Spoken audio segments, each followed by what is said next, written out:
GS paper 2 BPSC mains में जो science का सेक्शन होता है, अभी वो आप लोग का सीरीज चल रहा है। इस सेक्शन से, साइंस एंड टेक्नोलॉजी से, बीपीएससी क्वेश्चन पूछता है कि किसी भी चीज़ में साइंस टेक की क्या भूमिका है।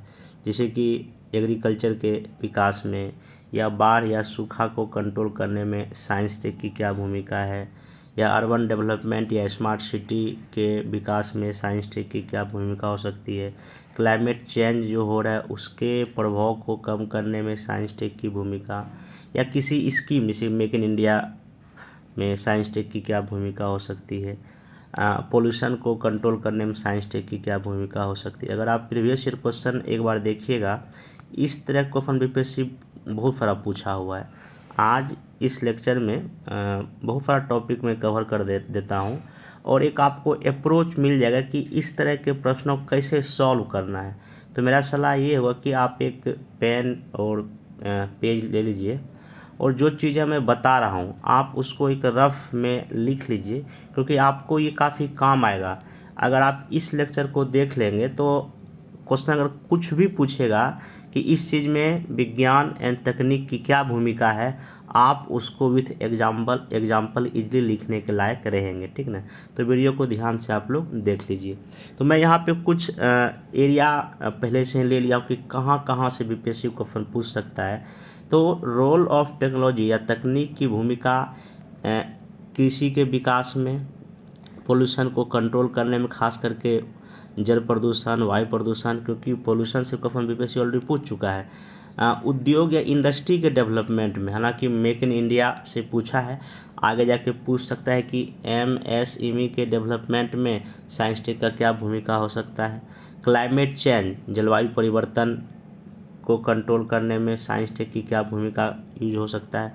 अर्बन डेवलपमेंट, स्मार्ट सिटी से बीपीएससी ऑलरेडी क्वेश्चन पूछ चुका है कि स्मार्ट सिटी को डेवलप करने में साइंस टेक की क्या भूमिका है। तो मैं ओवरऑल ये बता दिया हूँ कि शहरीकरण के विकास में साइंस टेक की क्या भूमिका है। दूसरा, अलग अलग स्कीम को लेके वो पूछता है, मेक इन इंडिया हो गया या स्वच्छ भारत मिशन हो गया, ठीक ना। तो ऐसे कई सारे स्कीम को सफल बनाने में, सक्सेसफुल बनाने में साइंस टेक की क्या भूमिका हो सकती है। ग्रामीण विकास को बेहतर करने में क्या भूमिका हो सकता है। हेल्थ में, क्योंकि आफ्टर कोविड जो हेल्थ में जो चीज़ें बदलाव आया उसमें साइंस टेक की क्या भूमिका है। विकसित भारत या विकसित बिहार को बनाने में विज्ञान प्रौद्योगिकी क्या भूमिका। ये नेक्स्ट क्वेश्चन आपका हो सकता है, 70 हो या 71 बीपीएससी जब भी मेंस होगा आप देखिएगा एक क्वेश्चन आपको डेवलप इंडिया या विकसित भारत या विकसित बिहार से क्वेश्चन कन्फर्म रहेगा साइंस टेक की भूमिका को लेकर। एजुकेशन में क्या भूमिका इसका हो सकता है। गरीबी को ख़त्म करने में क्या हो सकता है, या बेरोजगारी को दूर करने में साइंस टेक की क्या भूमिका हो सकती है। बाढ़ सूखा को तो बीपीएससी कई बार पूछ चुका है, हमको लगता है कि 5-6 बार तो बाढ़ और सूखा को कंट्रोल करने में साइंस टेक की क्या भूमिका पूछ चुका है। एक बार आप प्रीवियस क्वेश्चन देख लीजिएगा, ठीक है। या क्वेश्चन पूछता है कि आम जीवन को बेहतर बनाने में, एक जो कॉमन जो इंसान है उसके जीवन को बेहतर बनाने में साइंस टेक की क्या भूमिका है। अगर आप इस पूरे लेक्चर को देख लेंगे तो ओवरऑल आपको समझ आ जाएगा कि एक आम इंसान को बेहतर बनाने में साइंस टेक की क्या भूमिका है, ठीक है ना। तो पिछले भी कई लेक्चर में ऑलरेडी क्या एप्लीकेशन है उस साइंस टेक्नोलॉजी से, कि बायोटेक है, नैनोटेक है, स्पेस टेक्नोलॉजी है, उसका क्या एप्लीकेशन एरिया पर मैं फोकस किया हूँ। तो वो लेक्चर तो आपको काम आएगा ही आएगा, क्योंकि उसमें मैं थोड़ा डिटेल में बताया हूँ। जैसे अगर बायोटेक्नोलॉजी का अगर हमको यूज़ करना है, या जीएम क्रॉप हमको डेवलप करना है, तो उसको मैं कई सारे एग्जांपल से आपको बताया हूँ, तो आप उसको ध्यान में रखिएगा। या जैसे कि मैं नैनोटेक बताया था, उसमें नैनोटेक में जैसे हेल्थ में क्या यूज हो सकता है, वो सब चीज़ें मैं वहाँ पे डिस्कस कर, उसको आपको ध्यान रखना है। कुछ थ्योरेटिकल पार्ट आपको इस प्रश्न को सॉल्व करने में थोड़ा सा आपको ईजी होगा। बाकी क्योंकि ये जनरल स्टडीज़ का सब्जेक्ट है, बहुत अधिक आपको इसरो का साइंटिस्ट या डीआरडीओ का साइंटिस्ट नहीं बनना। एक समान इंसान की तरह आपको ये सोचना है कि कोई भी टेक्नोलॉजी है जो इंसान के जीवन को कैसे इजी बनाता है, या कोई आपदा आ गई उसमें साइंस टेक का क्या रोल है उस आपदा को कंट्रोल करने में, या कोई भी समस्या प्रॉब्लम्स आपके सामने आया, एक आम इंसान की तरह आपको सोचना है कि साइंस टेक का यूज़ करके हम कैसे इसको दूर करें। जैसे एनर्जी क्राइसिस है, ऊर्जा सुरक्षा की बात है, ऊर्जा सुरक्षा में क्या हम साइंस टेक का यूज कर सकते हैं, ठीक है ना। चलिए आइए धीरे टॉपिक को मैं शुरू करता हूँ, तो फिर वीडियो लंबा होगा तो आप स्पीड बढ़ा के इसको देख सकते हैं। पहला तो है कि role of technology in Indian या बिहार इंडस्ट्री, उद्योग में साइंस टेक की क्या भूमिका है। देखिए आपको पता है, हाँ एक चीज़ देखिए, कोई भी टॉपिक अगर है तो उसके बारे में आपको बेसिक एक फैक्ट या नॉलेज होना चाहिए। जैसे कि मान लीजिए कि इंडस्ट्री का जहाँ तक बात है, तो इंडस्ट्री हमारे अर्थव्यवस्था की एक बैकबोन है, ठीक ना। अप्रोक्स लगभग 25% के आसपास इसका जो शेयरिंग होता है जीडीपी में, लेकिन कई तरह की समस्याएं से ग्रसित है हमारा देश का इंडस्ट्री। तो अब उन जो भी समस्या हैं उसको दूर करने में क्या होगा रोल ऑफ साइंस टेक्नोलॉजी का। देखिए सबसे पहली बात तो इंडस्ट्री के सामने एक सबसे बड़ी समस्या है, उसके पास एनर्जी की सप्लाई लगातार नहीं हो रही है, ठीक ना। भागलपुर, पटना या और भी बड़े बड़े जो इंडस्ट्रियल जो सिटीज़ है वहाँ आप देखेंगे सप्लाई लगातार बिजली का नहीं होता है, और आज बिना बिजली का कोई काम हो नहीं सकता। इसलिए हमको यहाँ पे एक तो है कि परमाणु ऊर्जा का हम डेवलप कर सकते हैं, साइंस कोई साइंस टेक का हिस्सा है, या हम जो रिन्यूएबल एनर्जी है, सोलर एनर्जी है या विंड एनर्जी है, या जो छोटे छोटे जल विद्युत परियोजना लगा सकते हैं, ये साइंस टेक ही तो है ये सबसे, ठीक ना। या हम सीएनजी का या बायोफ्यूल बना सकते हैं। तो ये आप एनर्जी की सप्लाई को लगातार कंटिन्यू बनाने रखने के लिए हम यहाँ साइंस टेक का प्रयोग कर सकते हैं। और ध्यान रखिएगा, जब भी कभी आप ऐसे प्रश्नों को लिखेंगे तो रियल एग्जाम्पल दीजिएगा। एग्जाम्पल जैसे कि मैं बोल रहा हूँ कि भाई इंडस्ट्री में साइंस टेक की क्या भूमिका है, तो हम बताएं क्या भाई न्यूक्लियर एनर्जी या एनर्जी का, तो आप लिखिए कि सोलर एनर्जी। अगर मान लीजिए कहीं इंडस्ट्री लग रहा है, अगर आसपास के कुछ इलाकों पे अगर हम सोलर एनर्जी लगा देंगे कितना अच्छा होगा। अभी बिहार सरकार का एक बड़ा अच्छा है कि हर एक छत पे लग रहा है सोलर प्लेट लग रहा है। हर एक जितना भी स्कूल है पूरे बिहार में, जितना भी मिडिल स्कूल है, हाई स्कूल है, उस बिल्डिंग के छत पे ना सोलर प्लांट लग रहा है। और उसमें सबसे बड़ी बात यह है कि स्कूल में जितना एनर्जी खपत होगा वो तो होगा ही होगा, बाकी जो एक्स्ट्रा बचेगा वो स्कूल किसी और को बेच भी सकता है। कितना अच्छी चीज़ है। तो ये आप रियल एग्जाम्पल जरूर दीजिएगा, क्योंकि क्वेश्चन को जब मेंस का क्वेश्चन देखिएगा उसमें लिखा होता है कि एकदम रियल वास्तविक एग्जाम्पल दे, एग्जाम्पल से अपने बातों को समझाइए। तो इसका ध्यान रखिएगा, ठीक ना। चलिए दूसरा है कि चूँकि अगर इंडस्ट्री आपको डेवलप करना है तो अभी के सेमीकंडक्टर का काफ़ी इंडिया में स्कोप है, ठीक ना। तो इलेक्ट्रॉनिक्स के क्षेत्र में या आईटी या कंप्यूटर में हार्डवेयर डिवाइस अगर आपको बनाना है, क्योंकि वो भी कहीं ना कहीं मैन्युफैक्चरिंग का एक हिस्सा है। रेडियो हो गया, टीवी हो गया, सेमीकंडक्टर के डेवलपमेंट, चिप डेवलपमेंट में, रोबोट बनाने में, ठीक ना। तो ये सब जो है ना, या जैसे कि अभी आप देखिएगा अगर हमको ट्रेड करना है, व्यापार करना है, तो उसमें अभी हम ईमेल का प्रयोग करते हैं कि भाई हमको इतना ऑर्डर दे दो। डिज़ाइन तैयार हम कर सकते हैं कंप्यूटर का यूज करके। तो ये आप इसका भी अच्छा खासा इन सब टेक्नोलॉजी का यूज कर सकते हैं। डिफेंस में भी चूँकि मैन्युफैक्चरिंग हब बनना है, हमको सब में बनना है, स्वदेशी हथियार को डेवलप करने में, ठीक ना। कई तरह के हमको make in India scheme launch किए हैं। तो मैन्युफैक्चरिंग जो हब हमको अगर बनाना हो चाहे किसी भी चीज़ का हो, तो हमको उसमें साइंस टेक का हम रोल दिखा सकते हैं। स्पेस टेक्नोलॉजी देखिए, उपग्रह निर्माण भी कहीं ना कहीं मैन्युफैक्चरिंग का हिस्सा है। टीवी बनाना है, टावर हमको डेवलप करना है, वायर का चीज़ें हैं उस, या चिप है, माइक्रो प्रोसेसर है, कंप्यूटर के कई सारे पार्ट हैं, तो वो भी कहीं ना कहीं आपका इसी का हिस्सा है।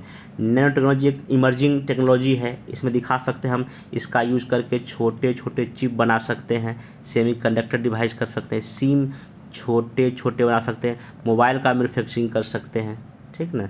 बायोटेक का यूज करके हम फूड प्रोसेसिंग इंडस्ट्री, खाद्य प्रसंस्करण इंडस्ट्री को बढ़ावा दे सकते हैं। ये कई सारे एरिया में आप ऐसे करके जो है ना थोड़ा सा लिख देंगे तो चीज़ें आपके लिए बेहतर होगा। हाँ, जब भी कभी आप कोई टेक्नोलॉजी का लिखा है तो उसमें एक दो निगेटिव पॉइंट, जैसे कि इंडस्ट्री में ही है तो अभी भी जैसे कि हाँ इसमें जो आप देख लीजिएगा, अभी भी हमारे देश के उद्योग में जो है ना आउटडेटेड मशीन का प्रयोग किया जाता है। तो क्यों नहीं हम टेक्नोलॉजी के लिए अच्छे मशीन का प्रयोग करेंगे, ठीक है ना। अच्छा पावर वाला हम मशीन खरीदेंगे, तो जिससे हमारा क्या होगा, क्वालिटी डेवलप हो जाएगा। अब इंडस्ट्री में भी अगर आप इस आंसर को और अगर बड़ा करना हो, इंडस्ट्री में भी कई टाइप होते हैं। टेक्सटाइल इंडस्ट्री हो गया, उसका जिक्र कीजिए।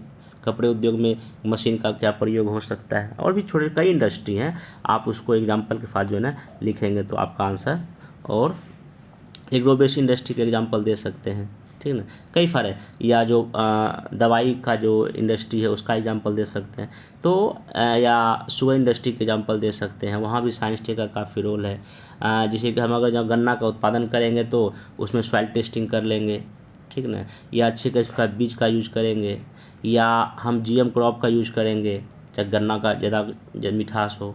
तो आप समझ गए होंगे कि जो है कैसे इस टॉपिक को हैंडल करना है। देखिए मेरा बस रोल यही है कि कुछ आपको इन्फॉर्मेशन देते हुए किसी भी प्रश्न को कैसे अप्रोच करना है, और इसमें ग्रुप में कई सारे ऐसे मैं कॉपी देखता हूँ जो हमारी बातों को फॉलो करते हैं, उसका आंसर काफ़ी अच्छा है।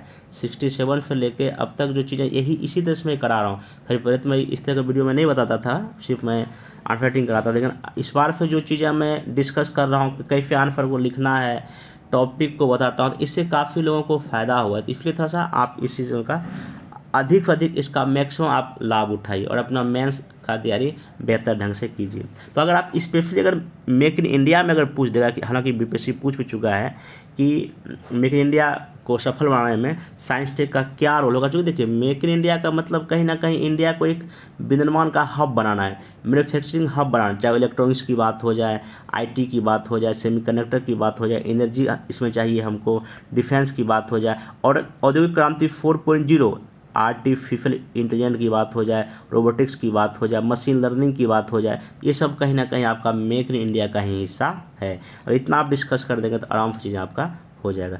अब देखिए निगेटिव पॉइंट भी हमेशा एक दो पॉइंट आपको रखना चाहिए, जैसे कि ज़्यादा अगर हम मशीन यूज करेंगे तो बेरोजगारी का मुद्दा बढ़ेगा, क्योंकि हमारे देश में अभी लगभग 68% लोग क्या है, यंग है, जो कि जिसका जो वर्किंग पीपल है। अगर उसको हम हर एक हाथ को काम नहीं देंगे तो बेरोजगारी बढ़ेगी। इसलिए हमको टेक्नोलॉजी का प्रयोग करना चाहिए, लेकिन सोच समझ के, ठीक ना। तो ये अब देखिए इसमें ड्रोन का भी आप इस्तेमाल लिख सकते हैं, ठीक ना। चलिए तो ये होगा। अगला टॉपिक जो है एग्रीकल्चर में साइंस टेक का क्या रोल होगा कृषि में, आप इसको भी थोड़ा सा अगर इंट्रोडक्शन पार्ट अगर आपको दिखाना हो तो देखिए हमारे देश का जो कृषि या खेतीबाड़ी का काम है वो ना केवल खाद्य सुरक्षा बल्कि जो हमको जो सतत विकास करना है वो, और गरीबी को दूर करने के एक बड़ा जो है ना मीडियम है, और लगभग 50% लोगों को तो डायरेक्ट ये रोजगार भी देता है। और हमारे देश में एग्रीकल्चर में भी काफ़ी संभावना इसलिए है क्योंकि एक तो हमारे यहाँ मिट्टी काफ़ी अच्छी है, ठीक, नॉर्थ इंडिया में मिट्टी की काफ़ी कोई कमी नहीं, वाटर रिसोर्स भी हमारे पास ठीक ठाक है, लेबर भी अच्छी खासा है, हमारे पास जो खाद फसल का डिमांड भी काफ़ी अधिक है, तो संभावनाएं काफ़ी ज़्यादा है। लेकिन हाँ हमारे देश के एग्रीकल्चर में जो समस्या क्या है, प्रोडक्शन और प्रोडक्टिविटी जो है, उत्पादन और उत्पादकता दोनों कम है अदर अमेरिका है या चाइना के कंपेयर में, ठीक ना। तो अब उसमें क्या है कि इस समस्या को दूर करने के लिए एग्रीकल्चर सिंचाई की समस्या हो या बीज का या ऑडिटर मशीन का या स्किल का, ये जो समस्या है इसको दूर करने के लिए एग्रीटेक मतलब कि एग्रीकल्चर में हम टेक्नोलॉजी का हम प्रयोग करेंगे। ये नरेंद्र मोदी जी का ही एग्रीटेक कॉन्सेप्ट है। तो क्या भूमिका क्या रोल होगा अलग अलग साइंस एंड टेक्नोलॉजी का, आप इसको कैसे लिखेंगे, तो हमेशा इसको कई डायमेंशन में ब्रेक करके लिखिएगा।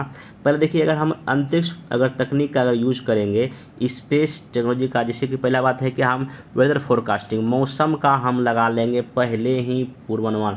अगर हम मक्का लगा रहे हैं, गेहूं लगा रहे हैं, धान लगा रहे हैं, भाई कितना बारिश होगा कितना क्या नहीं होगा, तो हम सेटेलाइट का यूज करके जो है ना मौसम का पूर्वानुमान लगा सकते हैं। अब यहाँ पे आपको एक दो सेटेलाइट का एग्जाम्पल अपने आंसर में लिखना पड़ेगा, जैसा कि मैंने प्रीवियस जो भी लेक्चर में बताया हूँ उसको ध्यान रखिएगा। फिर हम सॉइल टेस्टिंग मिट्टी का जांच कर सकते हैं, कौन उस मिट्टी में कौन सी फसल लगेगी, या मिट्टी का कंपोजिशन कैसा है, कौन से चीज़ उसमें कमी है उसको हम उसमें डाल देंगे, ठीक है। या ये सब चीज़ करके हम स्पेस का हम प्रयोग कर, रिमोट सेंसिंग सेटेलाइट का हम प्रयोग कर सकते हैं, फसल कब पका या फसल में कब पानी लगेगा, फसल में कोई कीट लगा, ये सब चीज़ कर सकते हैं। चलिए बायोटेक का प्रयोग करके हम जो है ना इसमें जीएम जेनेटिकली मॉडिफाइड फसल उगा सकते, जैसे कॉटन हो गया या और भी कई चीज़ें हैं, उससे हमारा उत्पादन एंड उत्पादकता प्रोडक्शन एंड प्रोडक्टिविटी दोनों बढ़ जाएगी। ऑर्गेनिक फार्मिंग हम लोग कर लेंगे, हरी खाद का प्रयोग करेंगे, कम जुताई करेंगे, ये भी कहीं ना कहीं साइंस टेक का ही हिस्सा है। हम जैव उर्वरक यूज कर लेंगे। भंडारण हम कोल्ड स्टोरेज का स्थापना करेंगे जहाँ पे किसी भी कच्चे माल को हम लंबे समय तक रख सकें। तो बायोटेक का हम यहाँ प्रयोग कर सकते हैं। लेकिन हाँ, आपको यहाँ पे एग्जाम्पल देना पड़ेगा। मैं बार बार बोलता हूँ एग्जाम्पल एग्जाम्पल, तभी आपका आंसर औरों से बेहतर होगा। अब यहाँ पे चूँकि अभी खेती बाड़ी के लिए तो हमको बिजली भी चाहिए ना। अगर आप बिहार में अगर के ग्रामीण क्षेत्रों में जाते होंगे तो हमारे सरकार का एक लक्ष्य ये भी कि हर खेत तक बिजली होना चाहिए, ताकि बिजली का यूज करके किसान अपने खेतों में पानी डाल सके। तो इलेक्ट्रिसिटी अब अगर जब सोलर पंप है तो कितना अच्छा कॉन्सेप्ट है ये। तो सोलर एनर्जी का हमको बढ़ावा देना चाहिए, बायोमास का हम प्रयोग कर सकते हैं। तो ये सब चीज़ें यहाँ लिख दीजिएगा। अब चूँकि एग्रीकल्चर में आज के ज़माने में डिजिटल का यूज करना बहुत ज़रूरी है। आर्टिफिशियल इंटेलिजेंट आपको बता देगा कि कौन सा फसल लगाना है, कितना उत्पादन होगा, ये सब का हम इसका यूज कर सकते हैं। बिग डेटा मतलब कि आप एक तो बिग डेटा का मतलब ये हुआ कि पिछले 5-10 वर्षों का फसल का पैटर्न देख लीजिए, कितना आपका उत्पादन हो रहा है, या मौसम का पैटर्न देख के अगला आपको क्या करना चाहिए, इससे आप पता कर सकते हैं। इंटरनेट ऑफ थिंग्स मतलब कि अगर आप कोई सिंचाई कर रहे हैं तो कितना खेतों में पानी लगेगा या कितना खाद लगेगा, ये आपको कर देगा। ड्रोन का इस्तेमाल आप कर सकते हैं खाद में, बीज में। अभी एक न्यूज़पेपर का आर्टिकल भी मैं शेयर किया था, यहाँ देखिए लिखा हुआ है कृषि को नई ऊंचाई देते ड्रोन। समझ गए ना, यहाँ देखिए लिखा हुआ है। एक तो लागत भी कम हो जाएगा मजदूर, क्योंकि अभी आप देखेंगे ना बिहार या और प्रदेश में लेबर की कमी हो गई है खेतों में काम करने वालों को। अब उस जगह हम ऐसे ड्रोन जो है बहुत कम समय मेरा काम कर देगा, ठीक ना। यूरिया का हम छिड़काव, अब देखिए कुछ ऐसे केमिकल हम खेतों में यूज करते हैं जो अगर इंसान करेगा तो उसको बीमारी हो जाएगा, तो क्यों नहीं हम ड्रोन का इस्तेमाल कर लेंगे। तो ये सब चीज़ें आप यहाँ पे जो है ना दिखा सकते हैं। उसके बाद आप आ जाइए कि ई नैम का, क्योंकि ये भी आपका जो है डिजिटल का प्रयोग है। ई नैम या हम कई तरह के मोबाइल एप्लीकेशन का यूज करके किसानों को लाभ पहुंचा सकते हैं। डायरेक्ट बेनिफिट ट्रांसफ़र का हम यूज कर सकते हैं। तो कहने का मतलब ये है कि साइंस टेक में जो है ना, साइंस टेक का एक बड़ा रोल है एग्रीकल्चर को डेवलप करने में। कई तरह के हम एग्रीकल्चर टूल्स, ट्रैक्टर या ड्रिप सिंचाई का यूज कर सकते हैं। हार्वेस्टिंग मशीन हम अच्छे खरीद सकते हैं, फसल सेंसर लगा सकते हैं। तो ये सब साइंस टेक का हिस्सा है आप।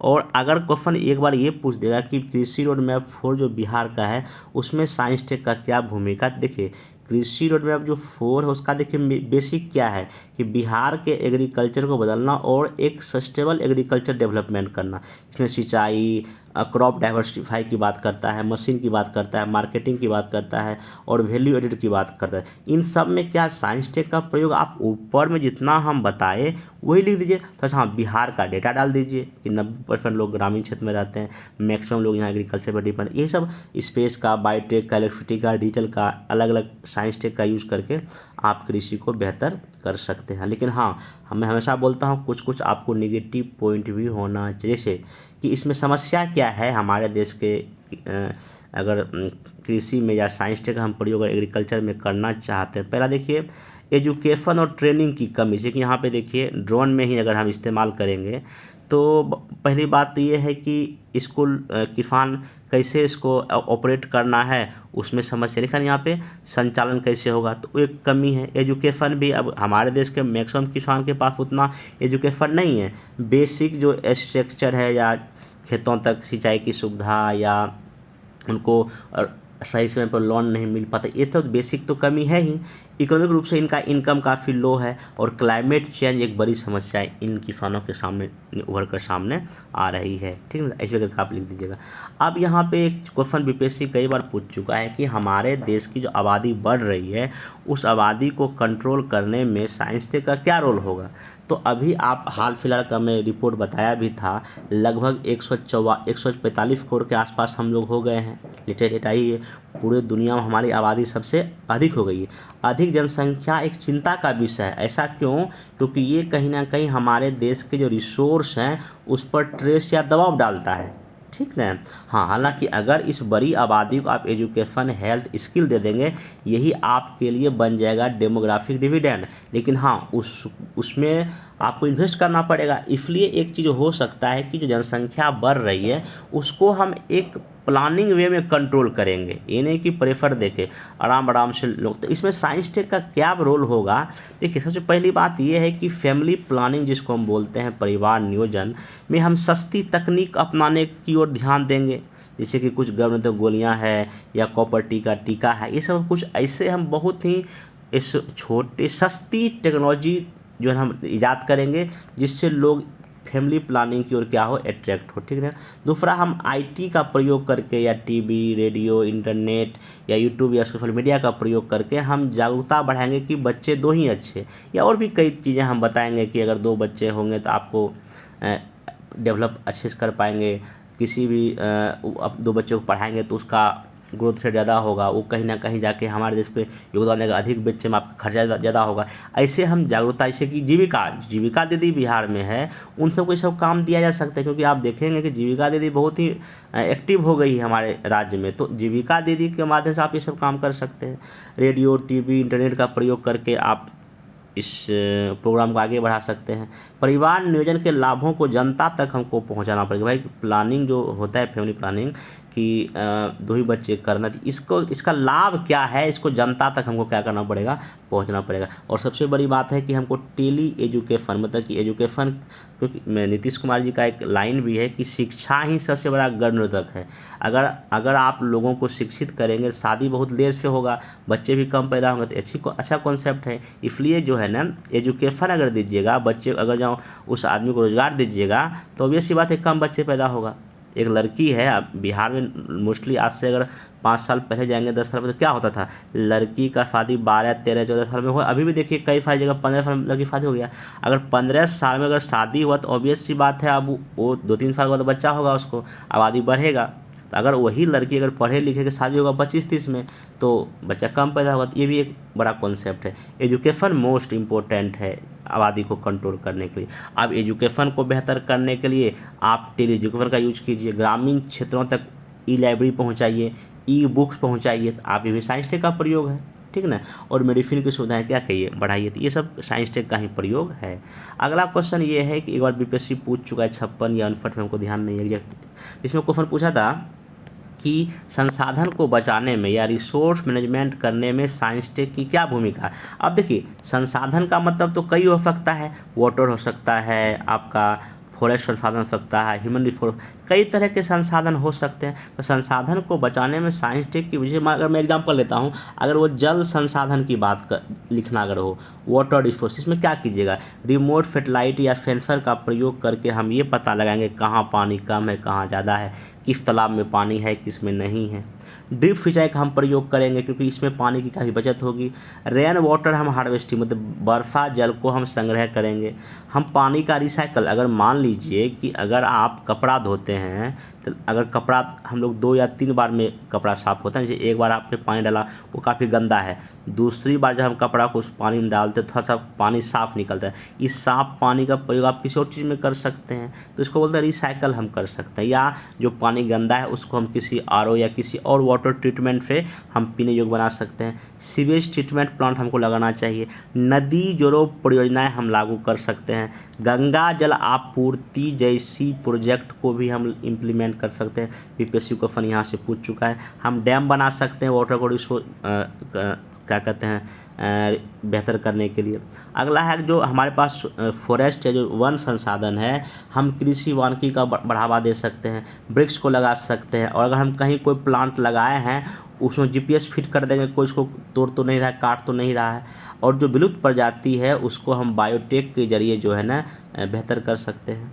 अब मृदा भी तो एक कहीं ना कहीं हमारे पास रिसोर्स है, सॉइल, तो हम केमिकल की जगह ऑर्गेनिक फार्मिंग करें, हल्की जुताई करें, जो मरुस्थलीकरण को हम रोकने का प्रयास करें, हरी खाद का प्रयोग करें। ये भी कहीं ना कहीं आपका साइंस टेक का हिस्सा है। तो मतलब कि उसको बचाने के आपको 4-5 पॉइंट अगर याद रहे, क्योंकि सिर्फ ये नहीं पूछेगा कि सॉइल रिसोर्स को बचाने का उपाय बताए, शॉर्ट में पूछेगा तो आप आराम से 5-6 पॉइंट बना देंगे। लॉन्ग में ऐसा एक नहीं पूछा, कई सारा जोड़ के पूछेगा। अब सबसे मोस्ट इम्पोर्टेंट है कि बाढ़ और सूखा में जो है ना आपका इसका क्या रोल है साइंस एंड टेक का। देखिए, आप अगर बिहार के पॉइंट ऑफ व्यू भी जाइएगा तो 38 ज़िले में लगभग जो है ना 25-26 ज़िला तो बाढ़ से प्रभावित है। नॉर्थ बिहार का और कुछ साउथ बिहार का हिस्सा भी है, ठीक ना। या पूरे भारत में भी कई सारे ऐसे राज्य हैं, यूपी है, बिहार है, असम है, आपका बंगाल है, इधर फिर साउथ में भी कई राज्य हैं जहाँ जो कि बाढ़ से आपका क्या है प्रभावित है, और सूखा से भी। अगर आप बिहार में देखिएगा, नॉर्थ बिहार, साउथ बिहार सूखा है, उड़ीसा में सूखा पड़ता है, महाराष्ट्र में सूखा है, राजस्थान में सूखा पड़ता है, इधर साउथ के राज्यों में सूखा का प्रभाव आपको दिखाई पड़ता है। आपके पास कुछ डेटा फैक्ट होना चाहिए कि बिहार या भारत में कहाँ कहाँ सूखा या बाढ़ की समस्या है।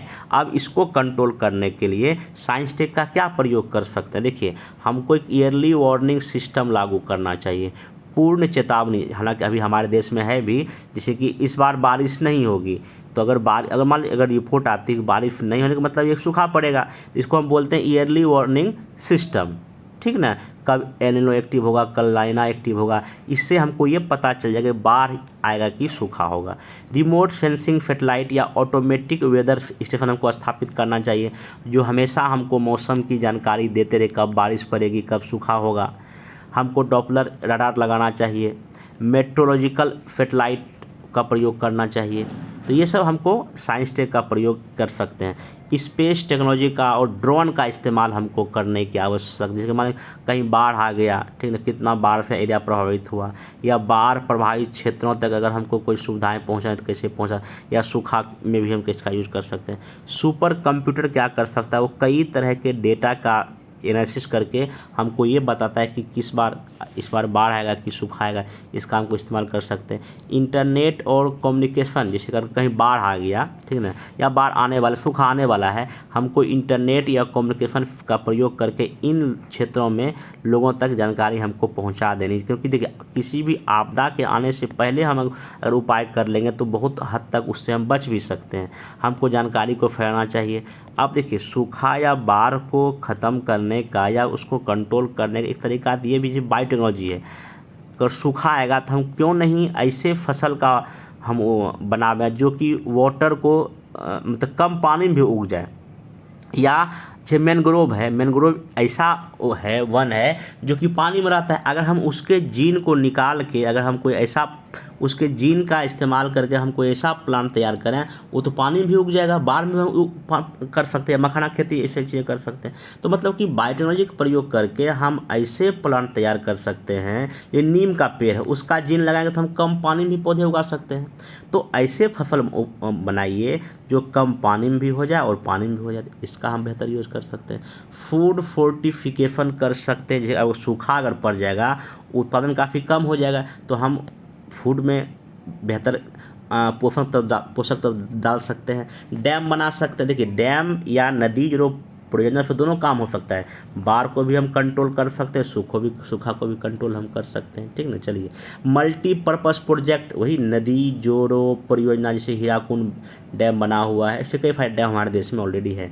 और हमको अधिक से अधिक जंगल लगाने पर फोकस करना चाहिए। या हमको बाढ़ को कंट्रोल करने के लिए कंक्रीट या मतलब बहुत मजबूत तरह का डैम बनाना चाहिए। क्या डैम अगर बनेगा तो बाढ़ को भी कंट्रोल करेंगे, सूखा को भी कंट्रोल हम लोग कर लेंगे। ये कई तरह के साइंस टेक का प्रयोग है जिससे आप बाढ़ और सूखे को कंट्रोल कर सकते हैं। अगला है ग्रामीण विकास। चूँकि ग्रामीण विकास में को करने में साइंस टेक का क्या रोल होगा, देखिए पहले इसका मीनिंग या मतलब को समझना बहुत ही ज़रूरी है। मतलब यही है कि अकॉर्डिंग टू सेंसस 2011 यही कहता है कि 70% लोग कहाँ रह रहा है, ग्रामीण क्षेत्रों में रह रहा है। और इनका मैक्सिमम जो काम क्या है, खेती बाड़ी या कृषि से संबंधित काम है, ये है, ठीक है। तो अब एक है ग्रामीण विकास का मतलब मोटा मोटी ये हुआ कि improve the quality of life, मतलब ग्रामीण क्षेत्रों के लोगों के जीवन में गुणवत्ता सुधार करना और वेलफेयर, कल्याण और समावेशी विकास करना, उसी को हम क्या बोलेंगे, ग्रामीण विकास। आज़ादी के 75 साल बाद भी गांधी जी के सपनों का गांव आज भी नहीं बन पाया है।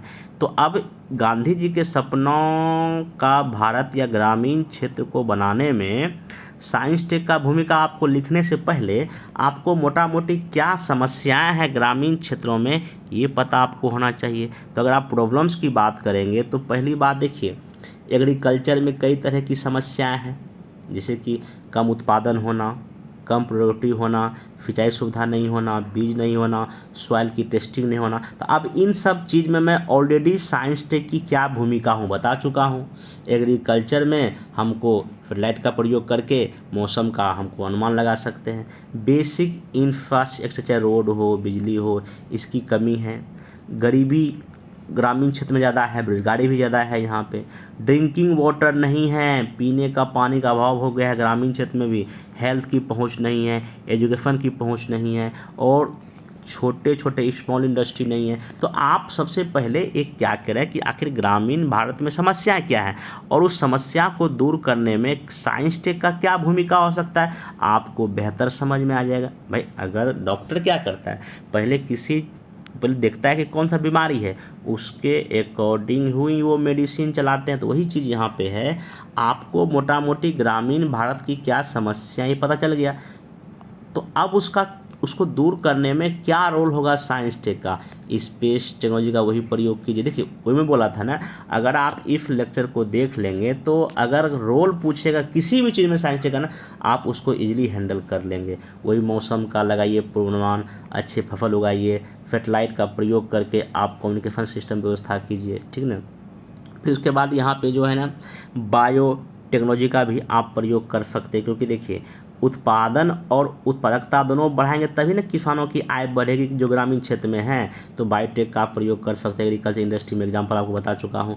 आईसीटी, ठीक ना, आप यहाँ पे इंफॉर्मेशन कम्युनिकेशन टेक्नोलॉजी का, इंफॉर्मेशन एंड कम्युनिकेशन टेक्नोलॉजी का प्रयोग कीजिए। कंप्यूटर गांव तक पहुंच कीजिए।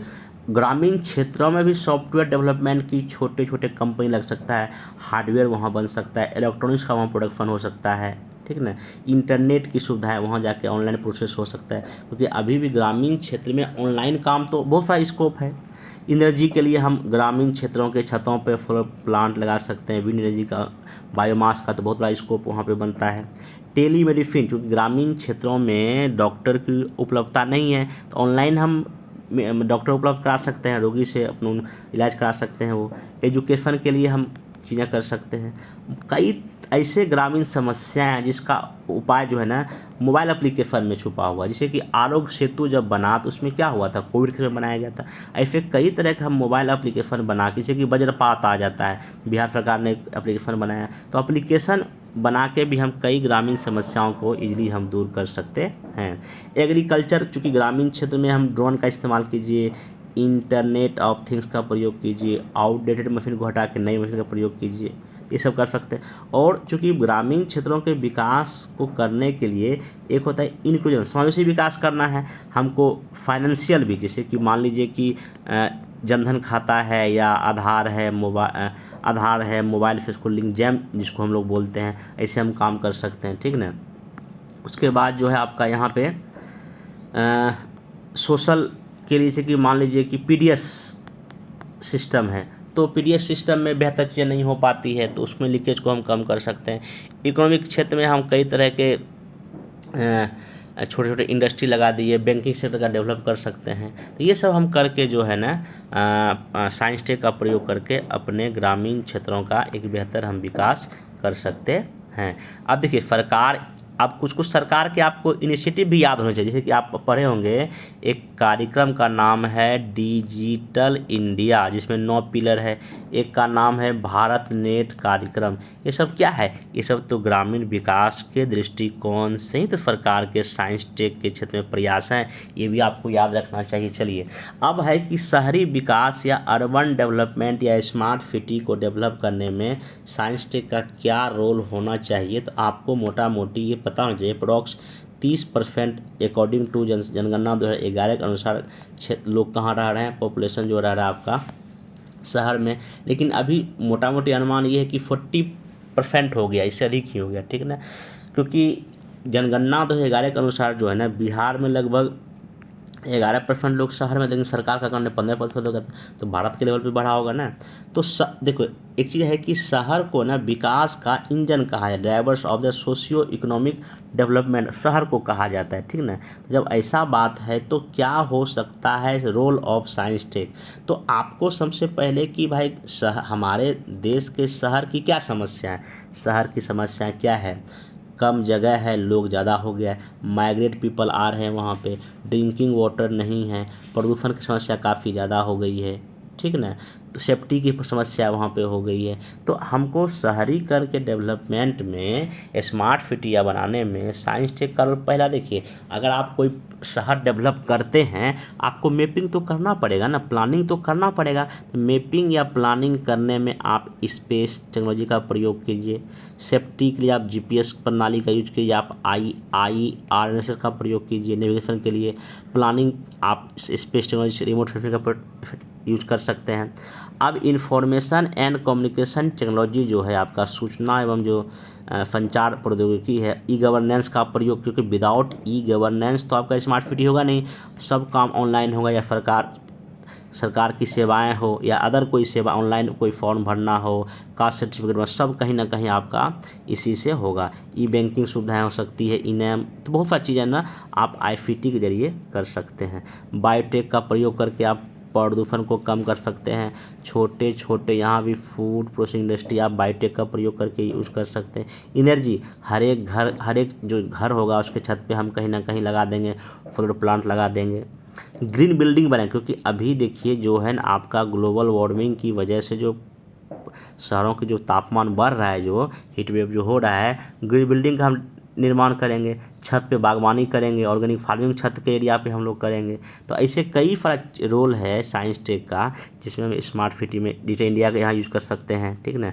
भारत नेट का भी हम यहाँ पे इस्तेमाल कर सकते हैं। तो ये सब साइंस टेक का आपका अच्छा खासा रोल है इसको डेवलप करने में। अगला क्वेश्चन ये पूछ सकता है कि ग्लोबल वार्मिंग या क्लाइमेट चेंज में जो है ना, इसका क्या रोल है साइंस टेक का। देखिए, पहली बात, ग्लोबल वार्मिंग का मतलब सिंपल सा है ना कि भाई ग्रीन हाउस गैस की मात्रा हमारे वायुमंडल में बढ़ रहा है, जिसकी वजह से पिछले 150-200 वर्षों में औसत तापमान 1 डिग्री सेल्सियस बढ़ गया है। इसे हम जलवायु परिवर्तन भी बोलते हैं। तो इसमें देखिए रोल साइंस टेक का क्या क्या कर सकते हैं। देखिए, आपको पता है ग्रीन हाउस गैस की मात्रा बढ़ रही है, जिसकी वजह से ग्लोबल वार्मिंग आपका हो रहा है। तो हम काम क्या करेंगे इस समस्या को दूर करने के लिए, हम ग्रीन बिल्डिंग का निर्माण करें। ग्रीन बिल्डिंग मतलब ये बिल्डिंग है, उसके चारों ओर कुछ हम कोई प्लांट लगा दिए, या अंदर में कुछ ऐसा टेक्नोलॉजी प्रयोग किए जहाँ पे हमको गर्मी कम लग रही हो, ठीक ना। तो ग्रीन बिल्डिंग का हम निर्माण कर सकते हैं। हरित क्षेत्र, अगर आप अगर कोई अपार्टमेंट है, इसके चारों ओर क्यों हम प्लांट लगा दें, कोई पार्क लगा दें, हरित क्षेत्र का हम प्रसार करेंगे तो गर्मी से बचने के लिए काम कर सकते हैं। हम मौसम पूर्वानुमान करेंगे स्पेस टेक्नोलॉजी का प्रयोग करके, बर्फा जल को हम बचाएंगे, ग्राउंड वाटर को रिचार्ज कराएंगे, नदियों को जो है ना जोड़ने का काम करेंगे जहाँ बाढ़ सूखा से रुक सके, ठीक ना। हम लोग नवीकरणीय ऊर्जा का प्रयोग करेंगे, सूखारोधी फसल उगाएंगे। तो ये सब करके हम कहीं ना कहीं जो ना क्लाइमेट चेंज की समस्याओं से, या हम ऐसा कोई इंडस्ट्रियल टेक्नोलॉजी का डेवलपमेंट जहाँ कम से कम धुआं निकले, ठीक ना, कोयले का प्रयोग कम से कम हो, जल विद्युत परियोजना को हम लागू करेंगे। तो ऐसे करके साइंस टेक का प्रयोग आप कर सकते हैं। अगला एक मोस्ट इम्पोर्टेंट टॉपिक हो सकता है विकसित भारत। कभी काफ़ी अगले अगले आप समझिए कि चर्चा में रहेगा ये विकसित भारत, आपके मेंस के लिए, एसे के लिए बहुत इंपॉर्टेंट टॉपिक होगा। इसलिए मैं इसका एसे भी आप लोग को करा दिया हूँ, और इसमें जो है GS का भी मैं क्वेश्चन इसमें अच्छे से करवा दूंगा एक और, ठीक ना। अब साइंस टेक का क्या रोल होगा विकसित भारत बनने में। सबसे पहले आपको जो विकसित भारत क्या है वो पता होना चाहिए। आज़ादी के 100 वर्ष तक आते आते हमको कंप्लीट डेवलप कंट्री बन जाना है। डेवलप चाहे वो आपका हेल्थ केयर की बात हो, टेक्नोलॉजी की बात हो, इंफ्रास्ट्रक्चर की बात हो, किसी भी क्षेत्र में हो, हमको पूरी तरह डेवलप हो जाना है। तो इसमें जो सरकार का कहना है कि इसमें 4th पिलर है, 4 स्तंभ है। युवा को फोकस, युवा है, गरीब महिलाएं और किसान, ये 4 इसका पिलर है। इस पर जो है ना, क्योंकि 68% आबादी कैसी है, युवा है। अभी भी अगर मल्टीपल पॉवर्टी इंडेक्स देखिएगा 15% गरीब लोग हैं। महिलाएं अभी भी हमारे देश में, महिलाएं तो 50% है, लेकिन इनकी आर्थिक, सामाजिक, राजनीतिक भागीदारी बहुत ही कम है। उसको करना है, तभी ना हम बोलेंगे इंक्लूसिव ग्रोथ या समष्टि विकास बोलेंगे। और किसानों की समस्या, ये 4 पिलर है। अब इसमें जो आयाम या डायमेंशन जब हम बात करेंगे, एक तो इसमें हमको आर्थिक विकास करना है, पर्यावरण की स्थिरता करनी है, सामाजिक प्रगति करना है, और सुशासन लाना है, ये सब चीज़ है। अब जो हमको जिस एरिया पर हमको फोकस करना है विकसित भारत को बनने में, एक तो एजुकेशन हो गया, क्योंकि अभी भी मात्र जो है ना लगभग 75% लोग ही पढ़े लिखे हैं। तो हमको एजुकेशन के लिए वही, अब साइंस टेक का क्या प्रयोग होगा, ई लाइब्रेरी हो गया, ई बुक्स हो गया, हम प्रोवाइड कर सकते हैं। हेल्थ केयर भी मेरा बेहतर नहीं है, इसमें साइंस टेक का प्रयोग हो सकता है। टेक्नोलॉजी का हम ज़्यादा फोकस करेंगे, तो इसका फोकस एरिया है। इंफ्रास्ट्रक्चर डेवलपमेंट करेंगे, एग्रीकल्चर पे फोकस रहना पड़ेगा, पर्यावरण को और मानव संसाधन को हमको विकसित करना, ये सब फोकस एरिया है विकसित भारत का, ठीक है ना। अब अगर स्पेशली वही अगर रोल पूछे तो क्या क्या लिखिएगा, देखिए पहली बात तो आप यूज कीजिए डिजिटल टेक्नोलॉजी का हम प्रयोग कर सकते हैं, चाहे वो आधार हो, जनधन हो, मोबाइल हो, जैम का प्रयोग करके हम डायरेक्ट बेनिफिट ट्रांसफ़र की बात हो, यूपीआई की बात हो, क्योंकि अब तो ऑनलाइन का ज़माना, डिजिटल पेमेंट हो रहा है ना, यूपीआई का हम प्रयोग अच्छे से बेहतर करेंगे। 5G का इसमें बड़ा रोल हो जाएगा, ठीक ना, क्योंकि 5G से आपका स्पीड बढ़ेगा, क्योंकि आज बिना स्पीड का कोई काम होगा नहीं। आर्टिफिशियल इंटेलिजेंट इस क्षेत्र में एक बड़ा रोल प्ले कर सकता है। एग्रीकल्चर में टेक्नोलॉजी, हम एग्रीकल्चर ऐसा करें जिसमें हमको टेक्नोलॉजी बेस हो, ड्रोन हो, AI हो, अच्छे बीज खाद का, जैसा मैं आपको पहले इसका डिस्कस कर चुका हूँ। हमको कहीं ना कहीं एजुकेशन पर फोकस करना है, तो हमको डिजिटल लाइब्रेरी स्थापित करना पड़े, ई बुक्स हमको दे सकते हैं बच्चे को, या ऑनलाइन एजुकेशन हम दे सकते हैं। इंटीग्रेटेड एकीकृत स्किल इंडिया प्रोग्राम हमको करना पड़ेगा, क्योंकि आज भी एक अलग कार्यक्रम है, कौशल विकास एक अलग कार्यक्रम है, सबको हम एकीकृत करके हम देश के युवाओं को एक स्किल दे सकते हैं। हमको छोटे छोटे फिनटेक कंपनी पर फोकस करना पड़ेगा, स्टार्टअप, डिजिटल पब्लिक इंफ्रास्ट्रक्चर को डेवलपमेंट करना पड़ेगा, सुशासन ई गवर्नेंस का कॉन्सेप्ट हमको लागू करना पड़ेगा साइंस टेक के जरिए, ठीक है ना। तो एग्जाम तो बता ही दिया। हेल्थ केयर मोबाइल एप्लीकेशन, हम जो कि कोविड-19 में आरोग्य सेतु आया था, ऐसे कई तरह के मोबाइल एप्लीकेशन हैं। और MSME को जो है ना भी हम